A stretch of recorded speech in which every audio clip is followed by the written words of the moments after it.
Good morning mga friends, mga kapobre. Magandang umaga.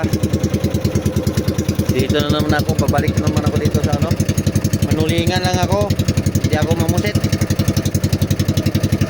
Kahapon kaunti lang ang nahuli ko. 9 na kilo lang ang nahuli ko. Kasi ano lang, gamit namin subit. Single lang apain. Hindi gaano lumutang kahapon yung ano, yung isda.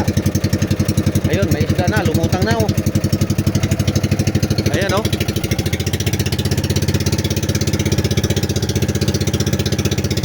Nandiyan na yung isda, lumutang na. Laglag ko tong ano, pain ko na ano, balahibo ng manok. Bugis. Ano lang ang kawil nito, 6 lang ang nilagay ko. Dito lang muna mga kapre, babalik ako mamaya pag ano, pag dumamin masyado yung isda. Maraming salamat.